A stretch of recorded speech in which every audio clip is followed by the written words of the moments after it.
حسین اور یزید میں وہ کس چیز کی لڑائی تھی؟ کیا کرسی کی لڑائی تھی؟ کیا سلطنت کی لڑائی تھی؟ یا امام حسین اور یزید میں کوئی پراپرٹی کی لڑائی تھی؟ کس چیز کی لڑائی تھی؟ تو بہت ایسے لوگوں کو معلوم ہوگا اور بہت ایسے لوگوں کو معلوم بھی نہیں ہوگا۔ تو لڑائی تھی، وہ لڑائی حق اور باطل کی لڑائی تھی۔ نہ کرسی کی لڑائی تھی، نہ پراپرٹی کی لڑائی تھی، نہ زمین جائیداد کی لڑائی تھی، نہ حکومت کی لڑائی تھی، کسی چیز کی لڑائی نہ تھی۔ لڑائی تھی تو بس حق اور باطل کی لڑائی تھی، سچ اور جھوٹ کی لڑائی تھی۔ امام حسین حق پر تھے اور یزید باطل پر تھا۔ یزید نا حق پر تھا، امام حسین سچ پر تھے اور یزید جھوٹ پر تھا۔ میرے پیارے دوستوں، حق اور باطل کی لڑائی تھی۔ تو حق اور باطل کی لڑائی اسی وقت ہوتا ہے کہ جو حق پر رہے گا وہ حق پر جمع رہے گا، اور بہت ایسے ہیں جو باطل پر ہیں، جو جھوٹا ہے، وہ اپنی بات کو منوانے کے لیے، حق والوں سے منوانے کے لیے اپنی پوری چوٹی کی کوشش کر لیتا ہے اپنی باتیں منوانے کے لیے، مگر جو حق پہ رہتا ہے اور حق پہ ڈٹا رہتا ہے اسے کبھی بھی نچوڑ اور اسے کبھی بھی نیچا اور اسے کبھی بھی اپنی بات منوا نہیں سکتا ہے۔ جو حق پر رہے گا ہمیشہ حق پر ہی رہے گا، اور حق بات آپ کو معلوم ہے نا، ہمیشہ ہر حق بات کڑوی ہوا کرتی ہے۔ میرے پیارے دوستو، تو میں بس ایک حق بات میں آپ کو بتاؤں، کچھ مسئلے مسائل کی بات میں آپ کو بتا دیتا ہوں۔ یہ آج کی محفل ہے نا، آج لوگ تیجا منا رہے ہیں، امام حسین کا تیجا۔ جیسے محرم کا چاند آئے گا نا تو لوگ غم مناتے ہیں۔ کیسے غم مناتے ہیں؟ اپنے باپ اور بھائی اور دادا کے جنازے میں غم کیسے مناتے ہیں اور امام حسین میں غم کیسے مناتے ہیں، دیکھتے ہیں اور آنکھوں سے دیکھا بھی جاتا ہے۔ بہرحال میرے پیارے دوستوں، تو آج جیسے ہی محرم کا چاند نظر آ گیا تو آپ کو معلوم ہے مچھلی کھانا بند، تیجا کے دن ہی مچھلی کھایا جائے گا۔ آپ کو معلوم ہے شریعت کیا ہے؟ امام حسین اپنی جان کو کس چیز کے لیے قربان کیا؟ شریعت کے لیے۔ امام حسین نے اپنی جان قربان کیا شریعت کے لیے، دین اسلام کے لیے۔ یزید تھا، وہ بھی کلمہ پڑھنے والا تھا، وہ بھی اپنے آپ کو مسلمان کہلاتا تھا، وہ بھی نمازی تھا، مگر بات کیا تھا کہ یزید دین اسلام کے مخالفت میں چلا کرتا تھا۔ دین اسلام اور شریعت میں جو چیزیں منع تھی اسے حلال قرار دیا کرتا تھا اور اسے حلال کرنے کے لیے ٹھان بھی بیٹھا تھا۔ یزید کیا تھا؟ مسلمان تھا، مگر کیسا مسلمان؟ شرابی تھا۔ یزید شرابی تھا، یزید زانی تھا، یزید جواری تھا، یزید یعنی کہ جو عورت محرم ہے شریعت میں اسے جائز قرار دینے لگا تھا۔ اپنے بہنوں ماؤں سے بھی زنا کا ایسا کھلے عام برتاؤ کیا کرتا تھا، اسے جائز قرار دینے لگا تھا۔ شراب ہمارے شریعت میں حرام ہے، جائز قرار دینے لگا تھا۔ جوا ہمارے شریعت میں حرام ہے، جائز قرار دینے لگا تھا۔ زانی ہمارے شریعت میں حرام ہے، زنا وہ جائز قرار دینے لگا۔ اسی طریقے سے جو چیزیں شریعت میں حرام تھا اسے جائز قرار دینے لگا تھا۔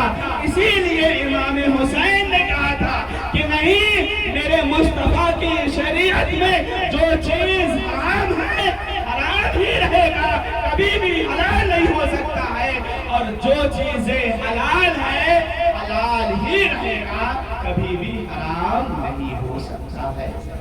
اب اس سے پتا چل گیا نا کہ شریعت میں جو چیزیں حرام ہیں کسی بھی مہینے میں وہ حرام ہی ہے، اور شریعت میں جو چیزیں حلال ہیں وہ ہر مہینے میں حلال ہی ہے۔ تو شریعت میں مچھلی جو ہے جائز ہے، کیا ہے؟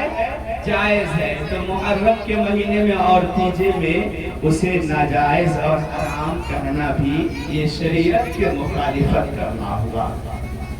بہرحال میرے پیارے دوستو، ہماری شریعت میں جو چیزیں حلال ہیں نا، کبھی بھی اس کو منع نہیں کیا گیا، وہ کبھی بھی حرام نہیں ہوا، کسی بھی وقت میں بھی جو چیزیں حلال ہے وہ حرام نہیں ہوا۔ تو اس سے آپ کو پتہ لگانا ہے اور ہم سبوں کو علم حاصل کرنے کی ضرورت ہے۔ یہی مسئلہ ہے، یہ کوئی ضروری نہیں ہے اور ایسی کوئی ہمارے شریعت میں نہیں ہے کہ آپ محرم کا چاند نظر آ جائے تو مچھلی کھانا بند کر دو، ایک ہی بار تیجا میں کھائیں گے۔ نہیں، ہمیں دین پر چلنا ہے۔ امام حسین کا اگر سچا غلام کہلانے والے اگر اپنے کو حق رکھتے ہو نا، تو ہمیں دین پر چلنا ہوگا، شریعت پر عمل کرنا ہوگا۔ یہ جاہلوں کا طریقہ نہیں، اور جاہلوں نے جو کہہ دیا شروع سے ہمارے باپ دادا کہ یہ تھوڑی دین ہے، مصطفیٰ کا دین ہے نا، یہ دین یہ شریعت مصطفیٰ کی ہے، ہمارے باپ دادا کی تھوڑی ہے۔ تو ہمارے باپ دادا جو جاہل تھے اس وقت نا علمی تھی، تو یہ رسم چلائے بیٹھے تھے، آج وہی رسم ہم لے کے بیٹھے ہوں گے۔ اس کے بعد یہ تیجا امام حسین کی، یعنی کہ آپ بتائیں ہم بتائیں، ہمارے گھر میں جب بھی مرتا ہے ایک ہی بار ہم تیجا اور 40واں مناتے ہیں۔ امام حسین ہر سال ہم مارتے ہیں، امام حسین ہر سال مرتے شہید ہوتے ہیں کہ ہر سال تیجا 40واں۔ آپ کو معلوم ہے کون مناتا ہے 40واں تیجا؟ یہ شیعوں کا طریقہ ہے۔ امام حسین کو منانا، یادیں منانا منع نہیں، بلکہ امام حسین کی یادیں تیجا 40واں کیوں، وقت مقرر کیوں، بلکہ ہر لمحہ، ہر سیکنڈ، ہر وقت امام حسین کا گن گاتے جاؤ، امام حسین کو یاد کرتے جاؤ، ہر لمحہ تیجا 40واں نہیں بلکہ پورے ہی مہینے حسین حسین۔ بہرحال میرے پیارے دوستو، تو کریں نا جیسے امام حسین کا ہر سال میں جب تیجا مناتے ہیں 40واں مناتے ہیں، اپنے باپ دادا کے بھی سالیانہ مناتے کیوں ہے؟ صرف سالیانہ منا کر کیوں چھوڑ دیتے ہیں؟ سالیانہ بھی مناؤ، اس کے بعد تیجا 40واں بھی بناؤ کہ امام اور ہم سبوں کو کچھ یعنی کہ روزی روٹی میں اور برکت ہو جائے گی۔ ہم سبوں کی روزی روٹی میں اور برکت ہو جائے گی۔ نہیں، کتابوں میں آیا ہے یہ تیجا 40واں، محرم کا تیجا 40واں منانا یہ جہالت ہے، اور بخاری شریف کی میں بات نہیں، میں نے پڑھا ہے، وہ کتاب کا نام ہے قانون شریعت۔ بہت ایسے لوگوں کے گھروں میں یہ کتاب موجود ہوتی، قانون شریعت یہ کتاب کا نام ہے، اس میں لکھا ہوا ہے، میں نے پڑھا ہے کہ محرم میں جو تیجا 40واں منایا جاتا ہے یہ جہالت ہے، یہ جاہلانہ رسم ہے۔ تو ہم اور آپ کب تک جہالت میں ڈوبے رہیں گے؟ کب تک جاہلانہ رسم کرتے رہیں گے؟ ہاں، منائے نا امام حسین کی یاد مناتے رہیں، اس کو وقت نہیں بلکہ تیجا ہی میں نہیں بلکہ 10 کو کرے، پورے محرم کرتے رہے نا، ہمیشہ سالوں بھر امام حسین کا گن گاتے رہے، علی علی کرتے رہے، امام حسین کا نام لیتے رہے، اس لیے کہ امام حسین تو ان کی نام ہی میں اللہ نے برکت رکھی ہے، اللہ نے ان کے نام میں برکت رکھی ہے کہ یہ کوئی اور نام نہیں بلکہ یہ نام جو اللہ کی طرف سے اترے تھے ان کے لیے۔ میرے پیارے دوستوں، درود پاک ہے، اللہم صلی علی سیدنا مولانا محمد بارک وسلم صلی اللہ علیہ وسلم۔ دین کو بچانے کے لیے امام حسین نے شریعت کو بچانے کے لیے اپنے جان کو قربان نہیں بلکہ اپنے بیٹوں کو قربان کیا، اپنے بھائیوں کو قربان کیا، اپنے بھتیجوں کو قربان کیا، اپنے جانثاروں کو، 72 جانثاروں کو، اپنے جانثاروں کو اللہ کی بارگاہ میں قربان کر دیا، اپنے لیے نہیں بلکہ دین کے لیے، شریعت کے لیے قربان کیا۔ آج امام حسین کا احسان ہے، ان کا صدقہ ہے کہ ہمارے پاس جو دین پہنچا ہے نا وہ ملاوٹی دین نہیں، مگر اگر میدان محشر میں یہی تو کہہ رہا تھا یزید، اگر امام حسین تم جو ہے اپنا ہاتھ مجھے میرے ہاتھ میں دے دو، کیوں؟ میرے بات کو مان لو، میری بات کو مان لو، تمہیں چھوڑ دیا جائے گا، تمہارے اہل کنبہ قبیلہ کو بھی چھوڑ دیا جائے گا۔ مگر امام حسین نے کہا نہیں، یہ ہاتھ جواری کے ہاتھ میں نہیں دیا جائے گا، یہ ہاتھ شرابی کے ہاتھ میں نہیں دیا جائے گا، یہ ہاتھ زانیوں کے ہاتھ میں نہیں دیا جائے گا۔ میرے پیارے دوستو، تو ہمیں امام حسین کربلا کے میدان سے سبق یہی ملا ہے کہ لاکھ مصیبتیں آ جائے، لاکھ ایک انسان بھائی رہے ساتھ میں نہ رہے، اہل خاندان یا کوئی رہے نہ رہے، اگر حق کی بات آ جائے گی تو حق پر ڈٹا رہنا، شریعت کی بات آ جائے گی تو شریعت کی بات پہ ڈٹا رہنا۔ کبھی بھی اگر جان کی باری آ جائے گی تو اپنی جان کو قربان کر دینا اور شریعت کی آبرو کو تم بچا لینا، دین کی آبرو کو بچا لینا۔ یہی پیغام ملا ہے۔ میرے پیارے دوستو، میں نے خطبہ مسنونہ کے بعد جس آیت کریمہ کی تلاوت کرنے کا شرف حاصل کیا۔ اللہ فرماتا ہے اے ایمان والو، مدد چاہو صبر اور نماز سے، مدد چاہو صبر اور نماز سے۔ میرے پیارے دوستو، کربلا کے میدان میں وہ بھی نمازی تھا، کہا جاتا ہے نا وہ بھی نمازی تھا، مگر تارک نماز تھا، نماز کو چھوڑنے والا تھا۔ اگر وہ بھی سچا نمازی رہتا نا، امام حسین کب شہید، کس وقت شہید انہیں کیا گیا؟ سبوں کو معلوم ہے، امام حسین کو جب شہید کیا گیا تو وہ نماز کی حالت میں، اگر امام حسین کو شہید کیا گیا تو اس وقت امام حسین نماز کی حالت میں تھے۔ اگر یزیدی نماز پڑھتا تو امام حسین کو شہید کیسے؟ اس سے پتا چل گیا کہ اگر سچے حسینی کہلانے کا حق رکھتے ہو، اگر اپنے آپ کو کہتے ہو کہ ہم حسین کے چاہنے والے ہیں، حسین کے ماننے والے ہیں، تو میرے پیارے دوستو، امام حسین نے کربلا کے میدان میں ہم چاہنے والوں کو بتا دیا۔ امام حسین لڑ رہے تھے، امام حسین دشمنوں کو جہنم میں پہنچا رہے تھے، اور جیسے ہی نماز کا وقت آ گیا، جنگ روک دی، نماز کے لیے کھڑے ہو گئے۔ اگر چاہتے تو سوچتے ہم اور آپ جیسے انسان ہوتے نا تو کہتے پہلے مصیبت سے چھٹکارا پالے، اب بعد میں نماز قضا بھی کر لیں گے، نماز بعد میں پڑھ لیں گے۔ مگر امام حسین نے ہم سبوں کو سبق دے دیا کہ لاکھ مصیبتیں آ جائے اور جان کی بھی باری آ جائے، جان دینے کی باری آ جائے، اور وقت جب نماز ہو جائے تو جان کی پرواہ نہ کرنا، اپنے رب کی بارگاہ میں کھڑے ہو جانا۔ سبحان اللہ۔ آج ان کے نام پر حسین کا نام لینے والوں کو دیکھو نا، جس دن شہید ہوئے ہیں اس دن بھی نماز کا پتہ نہیں، اس دن بھی نماز کا پتہ نہیں ہے۔ ارے سچے حسینی بنو، اب تک اپنے آپ کو زبان سے صرف کہتے رہو گے ہم حسینی ہم حسینی۔ حسین نے دین سے محبت کی ہے، حسین نے شریعت سے محبت کی ہے، حسین نے نماز سے محبت کی ہے، اپنی جان کو پرواہ کرتے ہوئے نماز کو ادا کیا ہے۔ تو ہم سچے حسینی اسی وقت بنیں گے جب شریعت کے پر چلیں گے، دین اسلام کو مانیں گے اور نماز سے محبت کریں گے۔ میرے پیارے دوستو، کہنے کی بات یہ ہے، حسین پاک یہ محفل میلاد پاک آپ نے سجایا ہے، لنگر بانٹ رہے ہیں، کھلایا ہے، کیا اس سے امام حسین کو کچھ فائدہ ہے؟ آپ کو معلوم ہے کچھ فائدہ نہیں، کھانا کھلانا، اس اس لیے قرآن میں ہے لَن يَنَالَ اللَّهُ لُحُومُهَا وَلَا دِمَاؤُهَا وَلَكِنْ يَنَالُهُ التَّقْوَىٰ مِنْكُمْ۔ اللہ کی بارگاہ میں نہ تمہارے گوشت پہنچتے ہیں، نہ خون پہنچتا ہے، نہ لوتھڑا پہنچتا ہے، کچھ بھی نہیں پہنچتا۔ وَلَكِنْ يَنَالُهُ التَّقْوَىٰ مِنْكُمْ، اگر اللہ کی بارگاہ میں کوئی چیز پہنچتا ہے تو تمہاری تقویٰ پہنچتا ہے، تمہاری پرہیزگاری پہنچتا ہے۔ کھانا ایسی چیزیں ہم کھا لیتے ہیں، اگر میرے پیارے دوستو یقیناً اگر ہمارے دلوں میں تقویٰ اور پرہیزگاری ہو اور تقویٰ کے ساتھ ہماری نیت خلوص ہو اور خلوص کے ساتھ یہ ساری چیزیں کریں نا، تب جا کر کے امام حسین کی روح خوش ہوگی۔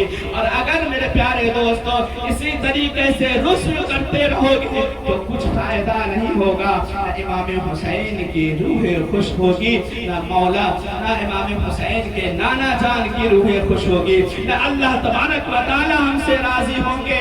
اگر چاہتے ہیں کہ یہ ساری چیزیں اچھی چیزیں ہیں، اچھی چیزیں، اگر اس میں تقویٰ ہو، تقویٰ اور کیا چیز ہو، کیوں کیا تقویٰ ہونی چاہیے؟ محفل میلاد پاک منعقد کیوں کیا جاتا ہے، سجایا کیوں جاتا ہے؟ آپ کو معلوم ہے تاکہ ہمارے اندر سے جو جاہلانہ چیز ہے اسے نکلے، ہمارے اندر علم آئے، ہمارے اندر اسلام کی باتیں آئے، ہم اسلام کی باتیں سیکھیں، شریعت کی باتیں سیکھیں۔ اگر سیکھنے کے بعد جو ہے امام حسین کا کیا تھا، امام حسین کا اخلاق کیا تھا، امام حسین کا کردار کیا تھا، امام حسین کیا تھے، ان کے اخلاق، ان کے کردار کیسے تھے، ان کے عمل کیسے تھے، اس کو سننے کے بعد اپنے اندر بھی اس اخلاق کو پیدا کرنے کی کوشش کرنی ہے، ان کا جیسا کردار اپنائے، ان کا جیسا اخلاق اپنائے، ان کا جیسا عمل اپنائے، ان کے نقش قدم پر چلے۔ اگر ان کے نقش قدم پر چلنا شروع کر دیں گے تب جا کر کے میدان محشر میں اپنے نانا جان کی بارگاہ میں کہیں گے یا اللہ اے میرے پروردگار کے پیارے حبیب، اے مولا تبارک و تعالیٰ کے پیارے حبیب، یا رسول اللہ، اور اپنے رب کی بارگاہ میں بھی امام حسین ہم سب کی سفارش کریں گے یا اللہ یہ جو ہے میرے سچے چاہنے والے ہیں، یہ دنیا میں مجھ سے سچی محبت کرنے والے تھے، کیوں میں نے جس طریقے سے دین اسلام سے محبت کی تھی یہ بھی دین اسلام سے محبت کر کے آیا، میں نے جس طریقے سے شریعت سے محبت کی یہ بھی شریعت سے محبت کر کے آیا، جیسا میرا کردار تھا اس پر چلنے کی کوشش کیا، میرا عمل تھا اسے عمل پر اپنا عمل جو ہے اپنانے کی کوشش کیا۔ اے میرے پیارے دوستو اگر سچے حسینی بن کر کے جاؤ گے، ان کے نقش قدم پہ چل کر کے جاؤ گے تو سفارش اللہ کی بارگاہ میں امام حسین ہم سب کے لیے کریں گے، یہ میرا سچا حسینی ہے، سچا حسینی اس ایک سجدے کی برکت سے اے اللہ تبارک و تعالی ہمارے چاہنے والوں کی مغفرت فرما دے، بخشش فرما دے، انہیں جنت عطا فرما دے۔ وہ چاہتے ہیں کہ ہماری سفارش ہو اللہ کی بارگاہ میں، امام حسین ہماری سفارش کرے تو ان کے نقش قدم پر چلو، دین سے محبت کرو، دین پر چلو، شریعت پر چلو تو انشاءاللہ تبارک و تعالی وہی سچا حسینی ہے جو دین پر چلا، جو شریعت پر چلا، امام حسین کے کردار کو اپنے اندر پیوست کیا، امام حسین کے عمل کو اپنے اندر عمل کرنے کی، ان کے جیسا عمل کرنے کی کوشش کی تو انشاءاللہ تبارک و تعالی ان کا فیضان یہاں بھی برسے گا اور میدان محشر میں بھی ان کے صدقے میں اللہ ہماری مغفرت فرمائے گا۔ چاہتے ہیں نا کربلا والوں کا صدقہ ہم سبوں پر نازل ہو، ان کا فیضان ہم سبوں پر برسے، انشاءاللہ تبارک و تعالی کرو وہی کام جو دین کہتا ہے، جو دین کہتا ہے، شریعت کہتی ہے، شریعت کے مخالف نہ چلو، شریعت کے خلاف نہ چلو، شریعت اور دین کے خلاف نہ چلو، اچھے اعمال کرو، اچھا کردار اپنے اندر پیدا کر لو، تاکہ دنیا دیکھ کر کہے کہ سچا حسینی کوئی ہے تو یہی سچا حسینی جا رہا ہے۔ تو میرے پیارے دوستو، ہم اور آپ کو دین کی طرف ہم سبوں کو آنا ہے، شریعت کی طرف ہم سبوں کو آنا ہے۔ اپنے اندر سے جو جاہلانہ چیزیں ہیں، اپنے اندر سے اس چیز کو نکال کر کے دین کا علم حاصل کرو اور شریعت کا علم حاصل کرو، تاکہ اللہ ہمیں یہاں بھی کامیابی عطا فرمائے اور میدان محشر میں بھی اللہ ہمیں کامیابی کامرانی عطا فرمائے۔ تو صبر اور نماز سے مدد چاہو، ان اللہ مع الصابرین، اللہ تبارک و تعالی صابروں کے ساتھ ہے۔ یہ کوئی اور نہیں، اللہ کہہ رہا ہے کہ اللہ صابروں کے ساتھ ہے، تو اللہ ہے، بشرطے کہ ہم سبوں کو اس پر یقین اور بھروسہ رکھنا ہے۔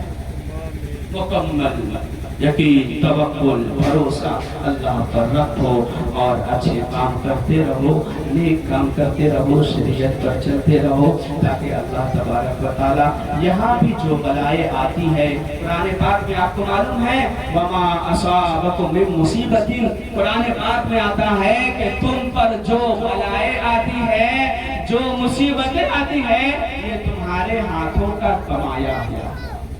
یہ قرآن کہہ رہا ہے، قرآن میں اللہ فرما رہا ہے کہ آپ کو معلوم ہے جب مصیبتیں آتی ہیں کہتے ہیں کون سے ہم نے ایسا گناہ کر دیا، کون سے ایسے کام کر دیے جو یہ بلائیں، یہ مصیبتیں ہم پر اللہ مسلط کر دیا۔ میرے پیارے دوستو، اپنے دل میں جھانک کر دیکھو گے نا تو آپ کو پتہ چلے گا ہم اپنے رب کو کتنا ناراض کرتے ہیں، شریعت کو کتنا تار کرتے ہیں۔ محرم کے مہینے میں شریعت کی کتنے کھلواڑ ہوتے ہیں اور دین کے کتنے کھلواڑ ہوتے ہیں۔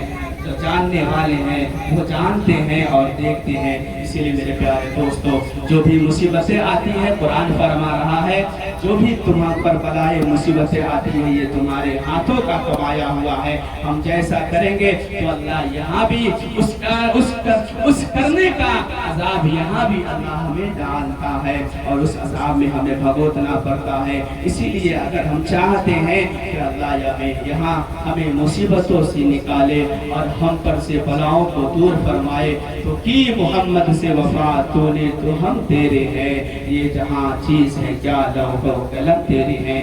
محمد سے محبت کرتے رہو، شریعت پر چلتے رہو، دین کی عمل کرتے رہو اور اپنے نبی کی اسوہ حسنہ پہ چلتے رہو، امام حسین کے بتائے ہوئے راستے پر چلتے رہو، تو انشاءاللہ تبارک و تعالی ہماری دنیا